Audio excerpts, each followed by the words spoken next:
ஒரு ஒரு காட்டு பண்ணியன் வாடா இந்த குஞ்சு நீ நின்று பார்த்த நீ தானேடா. வணக்கம். நீ இங்கே நில்லு, அங்கே போகாத. இரண்டதுகள் இடங்கிற ஈழத்து படிப்பேல் வராரு. ஐயோ ஐயோ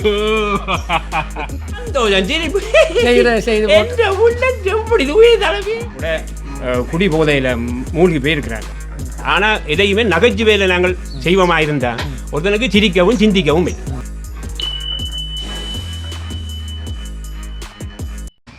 வணக்கம் உறவுகளுக்கு. இப்போ நாங்கள் எங்கே இருக்கோம்னு சொன்னால் வட்டக்கச்சியில் நிற்கிறோம். இப்போ பார்த்தீங்கன்னு சொன்னால் இந்த நாடகம் இவ்வாறான துறைகள் வந்து இப்போ அருகி வருது என்று சொல்லலாம். ஸோ அந்த வகையில் முன்னர் இருந்த காலத்திலிருந்து நாடகத்துறையில் பிரகாசித்த ஒரு கலைஞரை தான் சந்திக்க வந்திருக்கிறேன். கல்மடு நாவல் நகரில் நிற்கிறேன். ஓகே, இவர் தான் அந்த கலைஞர். ஐயா வணக்கம். வணக்கம்.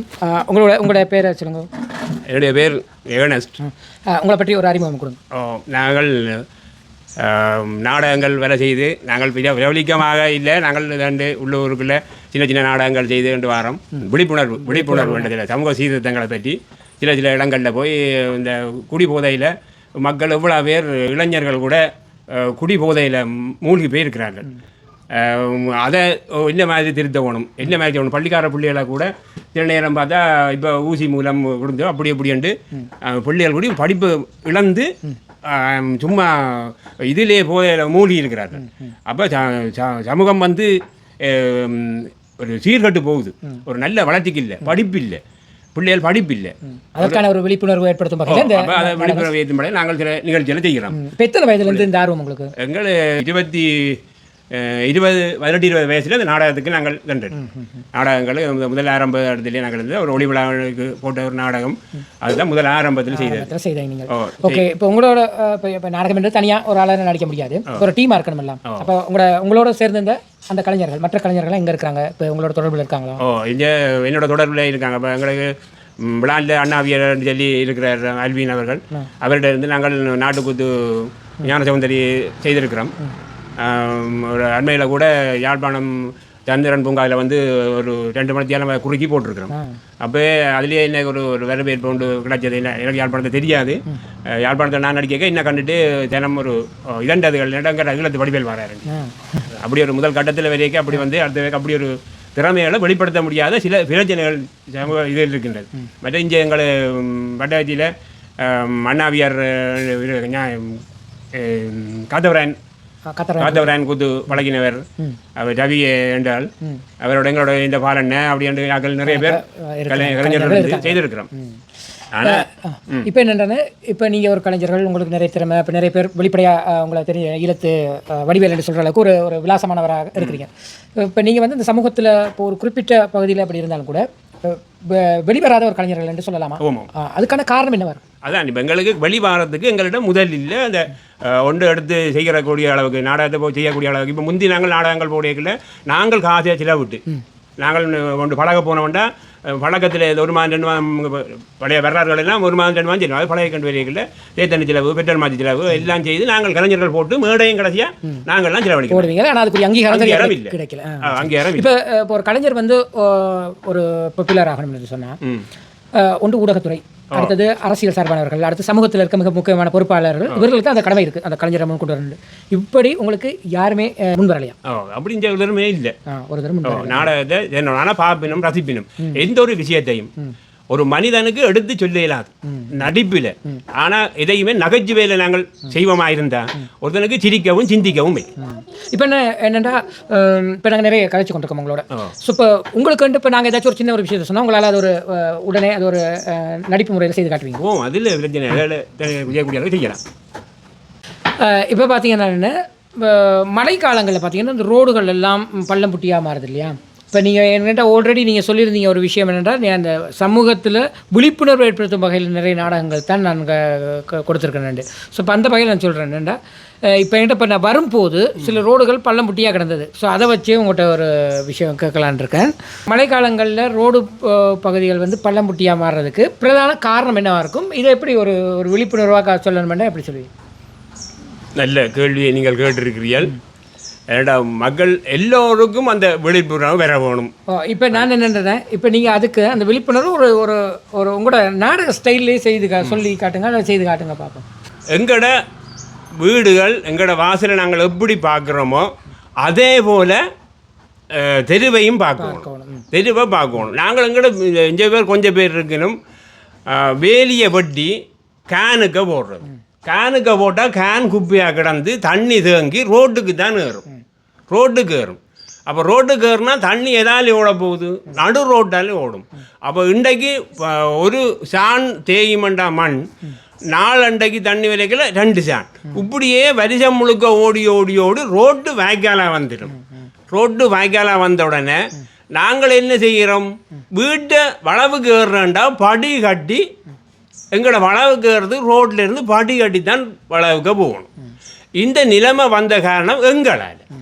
நாங்கள் ஒவ்வொருத்தரும் கேனை துப்புரவு செய்து கேனை செருக்கி கொண்டு வந்தால் அது கேனால் தண்ணி ஓடிக்கொண்டே இருக்கும். நாங்கள் அரசாங்கம் வந்து செய்யுமென்று நினச்சி கொண்டு இருந்தால் அரசாங்கம் எல்லா ரோட்டையும் செய்து கொடுக்கலாம், எல்லாத்தையும் செய்ய முடியாது. அப்போ நாங்கள் எங்கட ரோட்டுகள் எங்கட வீட்டுக்கு முன்னால் கேனுகள் நாங்கள் துப்புரவாக்கி ஒவ்வொருத்தரும். அப்போ அரசாங்கம் செய்வாங்கல்ல, நம்ம ரோட்ல வெள்ளம் போய் கொண்டிருக்கிற மணல்லாம் வந்து அதைத்தான் சொல்கிறேன். அப்போ இதை செய்தென்று வரையக்குள்ள அரசாங்கம் வந்து கேனை வெட்டி எங்களுக்கு தரையக்குள்ள நாங்கள் எங்களுக்கு ரோட்டை கடக்க இயலாது. எங்களோட கேனை கடந்து வளக போயிடலாம், மண்ணை அள்ளி மூடுறோம் அந்த கேனை. அப்போ மூடினா எங்களோட வீட்டு நிலத்தை தான் பார்க்குறோம். நாளைக்கு அதே ரோட்டை திருப்பி பாயக்குள்ள ரோட்டு பண்ணமாக போகுது. அப்போ இந்த மணலை சேகரிக்கிறது, அந்த தண்ணியை மறைச்சா மணல் சேகரிக்குமெண்டு அதை அள்ளிக்கொண்டு விற்கிறது. அப்போ இப்படியே விற்று கொண்டு வந்த நாளாந்தம் வந்து தண்ணியில் மணல் தேங்க தேங்க தேங்க தேங்க தேங்க நாங்கள் இந்த மழை விட்டோன்னா வலிக்கிறேன், மழை விட்டோன்னா வலிக்கிறேன். வலித்து கொண்டு போனால் அந்த இதில் நடக்கிற இந்த ரோட்டு நாளாந்தம் வலிக்க வலிக்க பள்ளமாகி பள்ளமாகி பள்ளமாகி அது குளமாகி அப்போ வாகனம் பெரியலாது. இடைஞ்சல் எங்களுக்கு தான். இப்போ கேனை வெட்டி வரம்பு கட்டுறேன், கேனை வெட்டி வரம்பு கட்டுறேன். ரோட்டு பள்ளமாக போகிற எண்ணம் இல்லை, கேனை வெட்டி வரம்பு கட்டுறேன். காணி புட்டியாக கிடக்குது. அப்போ இதால் எங்களுக்கு ரோட்டு இல்லாமல் வாய்க்காலாக போகும். சரி, ஓகே. இப்போ இது ஒரு நல்ல வித்தியாசமாக இருந்தது. உங்களோட பாணியில் அதை சொல்லும்போது விழிப்புணர்வு ஏற்படுத்தக்கூடியதாக இருந்தது. நாங்கள் உங்களை பேட்டி எடுக்கிறது தான் வந்திருந்தோம், ஆனால் நல்ல ஒரு விளக்கமும் கொடுத்துருந்தீங்க. அடுத்து பார்த்தீங்கன்னா இப்போ பார்த்தீங்கன்னா இப்போ முன்னே எல்லோரும் இப்போ குடிக்கிறது அப்படிங்கிறது வந்து முன்னே எல்லோரும் அந்த காலத்தில் இந்த காலத்தில் மட்டும் இருக்குது. ஆனால் அந்த பழைய காலத்தில் பார்த்தோம்னா ஒரு குறிப்பிட்ட வயதினர் தான், இப்போ இளைஞர்கள் மத்தியில் குறைவாக இருந்தது. ஆனால் இப்போ புதுசான நிறைய போதைகள்லாம் பயன்படுத்துகிறாங்க. ஐஸுங்கிறாங்க, என்ன பேர் தூளுங்கிறாங்க, என்னென்னமோ புது அந்த கஞ்சா என்று சொல்கிறார்கள். இப்படியாப்பட்ட போதைப் பொருளெல்லாம் சிறு வயது என்று நான் என்ன சொல்கிறேன்னா 8ஆம் ஆண்டு 9ஆம் ஆண்டுலேருந்து ஆரம்பிக்கிறோம் பிள்ளைகள் மத்தியில். ஸ்கூல்லையே இப்போ பார்த்தீங்கன்னா இப்போ எங்களை இருக்க சில பேர் சொல்ல முடியாத சில பாடசாலைகளில் ஸ்கூல்லையே மாணவர்கள் இந்த மாதிரியான போதைப் பொருளை பயன்படுத்தி அதை ஸ்கூல் பேக்லேருந்து எடுக்கப்பட்ட சம்பவங்கள்லாம் இருக்குது. ஸோ இவர்களுக்கு விழிப்புணர்வாக சொல்லுவீங்களாண்டா அப்படி சொல்லுவீங்க? அதான் இப்போ இது வந்து சின்ன பிள்ளைகள் இதை கற்றுக்கொண்டதுக்கு காரணம் பெரியாக்கள் நாங்கள். அவர்கள் முன்னிலையில் நாங்கள் இதை பாவிக்கிறோம். இப்போ நாங்கள் வீட்டில் இருந்தோண்டு தம்பி இதில் போய் அந்த வீட்டை ஒரு ஒரு ஒரு ஒரு காட்டு வண்டின்னு வாடா, ஒரு நார்மல் ரீலோட்டடா என்று சொல்லிவிட்டு அவன் போய் அங்கே போய் நார்மல் ரீலோட்டு தாங்கோ என்று தானே சின்ன பிள்ளை கேட்கும். அந்த வீட்டை என்னடா கடையில் வாங்குகிற பொருளை போய் ஒரு வீட்டை கேட்குறோம்னு சொல்லி போய் ஐயா உங்களோட ஒரு 100 ரூபாய்க்கு ஒரு ரீலோடு திரட்டாமாம் என்று சொன்னால் அவர் சொப்பில் லஞ்சிட்டில் விட்டு கொடுத்து விடுறேன். நானே ரீலோடு ஃபோனை நினச்சி கொண்டிருக்கேன். அப்போ தான் பொடி பார்த்துட்டு வருதுங்க, என்னடா ரீலோடுன்னு கேட்டால் தண்ணியை தார லஞ்சிட்டிலேண்டு. அப்போ இங்கே உணர்ந்து இருந்தால் அப்பா என்ன செய்கிற தம்பிக்கு முன்னாலே மூலையை கடிச்சு போட்டு வளம் குடிக்க இந்த பிள்ளைக்கு ஒரு ஆசை வந்துடும். அப்பா குடிக்கிறேன் நான் குடித்தேன், அந்த பிள்ளை 100 ரூபாய் களவெடுத்து அது ஒரு ரீலோட் போடும், அவர் ஒரு ரீலோட் போட்டுருவேன். ரீலோட் தான் அதுக்கு ரீலோட் தான்.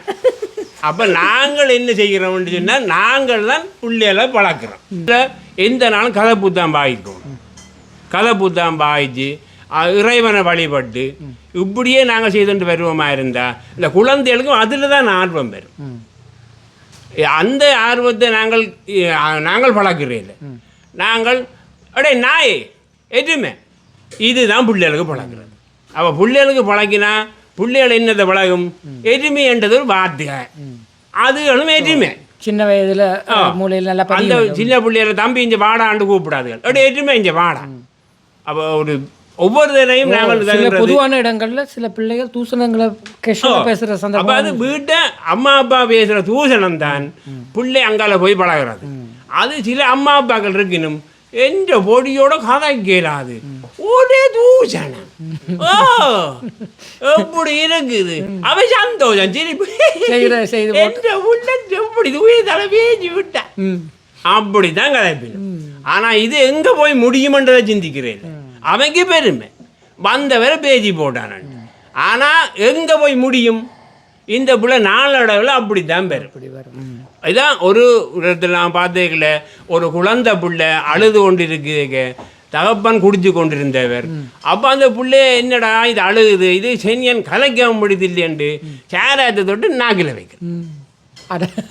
சின்ன பிள்ளைக்கு பாலுடி அது வச்சா அது என்னையும் அந்த இதிலே வாங்கிடும். அப்போ நாளடைவில் சத்தம்படையாக இருக்கணும், நாளடைவில் வைக்கிறேன். இன்றைக்கு அவன் ஒரு பெரிய ஒரு குடியார், இன்றைக்கு ஒரு பெரிய குடியார்னார். அப்போ இதை யார் பழக்கினது? அப்பா தான் பழக்கினது. அப்போ இந்த குடிக்கு எல்லாத்துக்குமே காரணம் நாங்கள் தான்.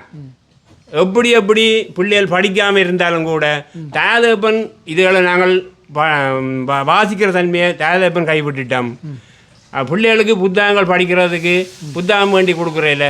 அங்கே தருவன் தானே, அங்கே போ, அங்கே டியூஷனுக்கு போ. அங்கே டிவிஷனில் போனால் என்ன நடக்கும்? அங்கே சொல்லி கொடுக்குற அவை காஜுன்றதுக்காக அங்கே சொல்லி கொடுக்குறோட அது முடிஞ்சு. இப்போ என்ன ஈழத்து வடிவேலண்டு உங்களை சொல்கிறாங்களேண்டு சொல்லியிருந்தீங்க இல்லையா? அப்போ உண்மையிலே நீங்கள் கதைக்கும் போதே ஒரு நகைச்சுவை பாணி வந்து தெரியுது. நீங்கள் ஒரு நல்ல ஒரு நகைச்சுவான ஒரு விஷயத்தை எங்கட இப்போ பார்த்து கொண்டிருக்க மக்களுக்காக செய்து காட்டுங்க பாப்பா. அடியே திம்பிள் எங்கடி போட்டான்னு கேட்குறேன் நான். அதை இவள் ஆடு மாடு கோழி குரங்கு எல்லாமே வீட்டுக்கு நிற்கிது. இங்கே வேலை என்ன சுற்றி நிற்கிது. இதுக்கு நாக்கி சோறு வைக்கல, கோழிக்கு சாப்பாடு போடல, அவ்வளவு என்ன செய்ய அம்மாவும் பிள்ளையும் ஆத்மனும் தான் எனக்கே மாறுது. நான் என்ன செய்கிறேன்னு எனக்கு தெரியல. இவ்வளவு கேட்டுச்சு அந்த இல்லை பொழுது வண்டா காணும். வீட்டுக்கு விளக்கு வைக்கிறேன்ல, வீட்டுக்கு விளக்கு வைக்க மாட்டாளவே, டிவியை போட்டு வெளிச்சத்தில் தான் இருப்பளவே. நாடகம் ஐயோ நேரம் போகுது, நாடகம் நிகழ்ச்சி முடிஞ்சிடும், ஐயோ இதை பார்க்கலாத நாளைக்குண்டு எண்ணமே தவிர வேலையால் வந்து இங்கே பாருங்க எலும்பு தெரியுது, உழைச்சி ஓடா போனேன். எனக்கு இவ்வளவே தேத்தண்ணியும் தாரையில் உண்டு. இதால் தானே நான் குடிக்கிறது காரணம் இது தான். ஒவ்வொருத்தரும் குடிக்கிறாங்களன்னு சொன்னால் வீட்டுக்காரி புள்ள அது முள்ளில பழக்கணும், நல்ல பழக்கணும். அடுத்தவன் பார்த்த நான் சொல்லுதான் உண்மை. எங்கடா வீட்டில் இங்கே பாருங்க அவ்வளவையா, எங்கள் வீட்டாளவே நான் காட்டணும் இல்லையோட இருக்க சின்னிச்சு பாருங்க. நான் இன்னைக்கு காட்டிலாது என்னண்டா அவ்வளவே கதவை ஜாத்தி போட்டு நிற்கிறாளவே. நான் நாளைக்கு இன்னொரு நாளைக்கு காட்டுற இந்த விஷயத்தை வடிவா சிந்திச்சு பாருங்க. உண்மையில் எங்களுக்கு சிரிச்சு தாங்க முடியலை. இப்போ என்னென்னா உண்மையில் நாங்கள் அதை சொன்ன உடனே நீங்கள் செய்து காட்டுறீங்களே, அதுவே ஒரு தனித்திறமை, எல்லாராலையும் முடியாது. உண்மையிலே உங்களோட தனிப்பட்ட ஒரு திறமை இருக்குங்கிறது எங்களால் அறியக்கூடியதாக இருக்குது. ஓகே, இப்போ ஒரு காமெடி ஒன்று செய்து காட்ட போகிறார். ஸோ இப்போ நாங்கள் வெளியில் இருக்கோம், இப்போ தனியாக விட்டு எடுப்போம் வேணே. ஓகே, இன்னொருத்தரை ஜாயின் பண்ணி விடுவோங்க. ஓகே, அடே நான் என்ன சொல்கிறேன், அடே நான் கொடுத்ததா 500 ரூபா 5 ரீலோட் போட சொல்லி வேண்டிகன் வராண்டு என் புள்ளைகிட்ட கொடுத்தா என் புள்ள செய்த வேலையை பார்த்தீங்க. எனக்கு அப்பனுக்கே துரோகம் விளைச்சிட்டான் இந்த பையன். இங்கே வர அவன் அடிச்சுட்டு கொஞ்சமாக கொண்டு வந்துருக்கிறான். இது நான் என்ன செய்கிறேன்னு நான் திரும்பி 500 ரூபா 5 ரீலோட் போட போகணும் அங்கே. அம்பி நீ பாடா இது நீ அவன் இருக்கு அது தாண்டா நான் இவ்வளோ நான் குடிச்சேன் நான் அவன் எந்த பொடியிட்ட கொடுத்து விட்டா அவன் அதான் கொஞ்சத்தை கூட அவன் அடிச்சுட்டான்டா என் புள்ளை எனக்கு பழக்கிட்டான்டா பழக்கம் பாத்திய நான் என்ன செய்கிறேன்னு தெரியாமல் நான் வீட்டை வேலை செய்த நிற்கிறேன்னு தாண்டா அவன்கிட்ட கொடுத்து விட்டேன் அவன் செய்த வேலையை பார்த்தியடா என் பொடியல் எனக்கு காட்டி விட்டான்டா ஒரு பழக்கத்தை பார்த்தியடா இதால் நான் என்ன செய்கிறோன்னு இப்போ உண்மையிலே சூப்பராக இருந்தது. ஆனால் நாங்கள் இந்த வெறிகார கட்டம், அதாவது குடிகார விஷயங்களை நாங்கள் என்கரேஜ் பண்ண மாதிரி இருக்கும் தொடர்ந்து இந்த விஷயங்களை போட்டால். ஸோ இப்போ எதேச்சியாக உங்களோட நண்பருக்கு ஒரு விபத்து ஒன்று நடந்து விட்டது.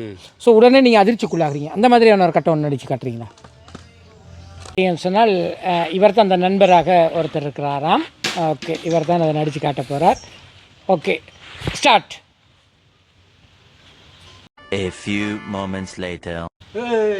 சூசா வணக்கம். நீ இங்கே நில்லு, அங்கே போகாத. என்ன பிரச்சனை? ஒன்றும் இல்லைடா, அங்கே போகாத சூசனா, நீ அங்கே போகாத.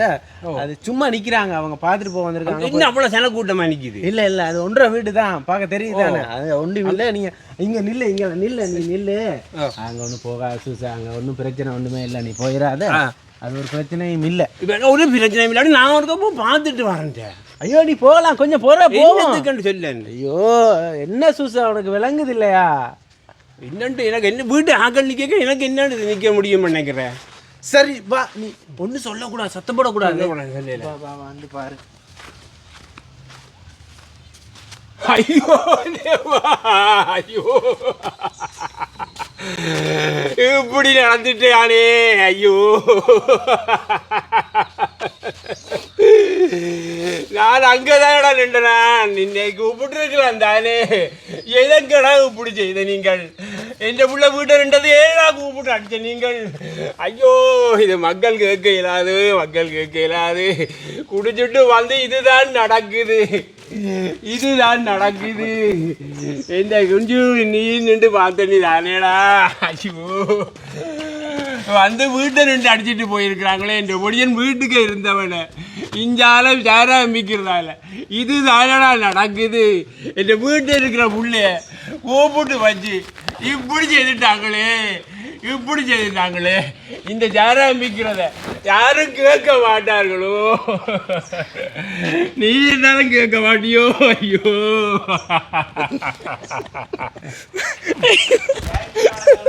ஐயோ என்ன சோக கட்டங்கள் எடுக்க போயிட்டு என்ன ஒரு நாய் இவர் ஒரு நடிகர். ஐயோ உண்மை வேற இல்லை. ஆனால் எதை சொன்னாலும் உடனே செய்துடுறாரு, அந்த கட்டத்தை உடனே நடிச்சிடறாரு. என்ன உண்மையில் இந்தியாவிலலாம் இருந்திருந்தாங்கன்னா உண்மையில் ஒரு படத்தில் ஒரு பேர் சொல்லக்கூடிய ஒரு நடிகராக இருந்திருப்பார். என்ன ஓகே, வேறு இன்னொரு கட்டம் நடிப்போம் வேணா அப்படிங்கப்பா. ஓகே மக்களே, பார்த்தீங்கன்னு சொன்னால் வேறு லெவலில் இவருடைய நடிப்பு திறமையை நாங்கள் பார்த்துருந்தோம். உண்மையிலே இவர் அந்த சோகமான கட்டத்தையும் பார்க்கும்போது எங்களுக்கு ஒரு சிரிப்பு தான் வந்தது. ஒரு நல்லா நடிச்சிருந்தேன். மது பாவனையை பேஸ் பண்ணி தான் உங்களோட விழிப்புணர்வு இருந்ததாக இருந்தது. மதுவால் தான் எல்லாமே அழிஞ்சு போகுது. மதுவால் தான் அழிஞ்சு போகுது. குடும்பம் குலைகிறதுக்கு மது தான் காரணம். பள்ளிக்கார பிள்ளைகளில் படிக்காம பண்ணுறதுக்கு மது தான் காரணம். அந்த என்ன பிரச்சனை எடுத்துக்கொண்டாலும் மது இல்லாமல் போச்சுன்னு சொன்னால் பெரிய இதாக இருக்கும். பொதுவாக ரோட்டால் போயக்க இதால் போயக்க வந்து முட்டிட்டு போவாங்க. வந்து என்ன தம்பின்னா உடனே காதை போச்சு நான் நிற்கிறேன் பறியில நாங்கள் உண்டிப்பில்லாம் இருக்கிறோம். அப்போ என்ன செய்கிறது? சொல்லுவாங்க அதை பொன்னாசை, மண்ணாசை, பெண்ணாசை, பொன்னாசை, இது மூன்றுமே இருந்தால் அது சீர்குலைஞ்ச ஒரு குடும்பமாக மாறிடுமெண்டு. ஸோ அப்போ அந்த வகையில் உங்களுடைய இந்த நடிப்பு மூலமாக எங்களுக்கும் சில விழிப்புணர்வை காட்டக்கூடியதாக இருந்தது அண்ணன். நிச்சயமாக இந்த வீடியோ பார்க்குறவங்களுக்கு ஏதாவது சொல்லணும்னு ஆசைப்பட்டால் சொல்லுங்கண்ணே. என்னை பொறுத்தளவுக்கு இதை பார்க்குறவே ரசிகர்களாக தான் இருப்பார்கள். ஆனால் இந்த குடிபோதையை இல்லாமல் ஆக்குறதுக்கு பார்க்குறவர்கள் இந்த இதுகளை ரோட்டில் மணல் அள்ளுறத சில சமூக சீர்திருத்தங்களை நாங்களாக தான் செய்ய போகணும். இது அரசாங்கம் செய்கிறதோ அல்லது ஒரு என்னண்டு இப்படி அவரான் செய்யணும், இல்லாட்டி ஒரு ஜிஎஸ் செய்யணும், ஒரு பொருட்காரன் செய்யணும் அப்படின்றலாம் சொல்லக்கூடாது. எல்லாமே எங்களுக்குள்ளதான் இருக்குது. எங்களுக்கு பாதுகாப்புக்கு தான் அவையல் இருக்கணும். எங்களை ஒரு வழி நடத்துறது, நாங்கள் ஒரு வேலையை உண்டு இந்த ரோட்டுக்கு செய்ய போகிறோம் என்று சொன்னால் நாங்கள் போய் ஜிஎஸோட தொடர்பு கொண்டு அவரை வந்து நாங்கள் சார் செய்ய போகிறோம்டா அவர் நல்லதுண்டு கண்டா செய்யுங்கோ, நல்லது நானும் உதவி செய்கிறேன் என்று சொல்லுவாரே தவிர நாங்கள் அவர் செய்ய விட்டு மட்டும் நாங்கள் விட்டுட்டு போனோம்டா ஒன்றுமே நடக்காது. அப்போ நாங்கள் எல்லாரும் ஒத்துழைச்சா தான் எங்களோட கிராமம் முன்னுக்கு வரும். நாங்கள் நல்ல பிள்ளைகளாக இருக்கணுமெண்டா நாங்கள் எல்லாருமே நல்லவர்களாக இருக்கணும். ரோட்டில் கிடக்கிற தடியை தூக்கி கரையில் போட பார்க்கணும். அதை நாங்கள் இல்லைன்னுட்டு நாங்கள் கடந்து போனோம்னு சொன்னால் அதான சிக்கலில் தான் பெறும். அதுதான் முக்கிய குறிக்கோள். அதை தான் நான் எல்லாருமே திருந்துறதுக்கு வழி. நான் நல்லவன்ட்டு நான் சொல்லலை. ஆனால் இப்படி தான் இறைவனுடைய வார்த்தைகளை வேண்டும். அதே நாங்கள் நேசித்து நாங்கள் நடந்தால் நல்லா இருக்குமென்று நான் நினைக்கிறேன். நிச்சயமாக உண்மையிலே உங்களுக்கு 60 வயதுக்கும் மேலே என்று சொல்லியிருந்தீங்க. உண்மையிலே உங்களுடைய அனுபவபூர்வமான இந்த கதைகளை நாடகமாகவும் நடித்து காட்டியிருந்தீங்க. மற்றது மக்களுக்கு நேரடியாகவும் சொல்லியிருந்தீங்க. இப்படியாப்பட்ட ஒரு நல்ல ஒரு கலைஞனை எங்களுடைய சேனல் வாயிலாக நாங்கள் வெளிப்படுத்துறதுக்கு நாங்கள் பெருமைப்பட்டுக் கொள்கின்றோம். இது பார்த்துருப்பீங்க, எல்லாம் சந்தோஷப்பட்டிருப்பீங்க. இந்த வீடியோ பிடிச்சிருந்தால் லைக் பண்ணுங்கள், கமெண்ட் பண்ணுங்கள், ஷேர் பண்ணுங்கள், மறக்காமல் சப்ஸ்கிரைப் பண்ணி சப்போர்ட் பண்ணுங்கள். அடுத்த காணொலியில் சந்திக்கும் வரை நன்றி, வணக்கம்.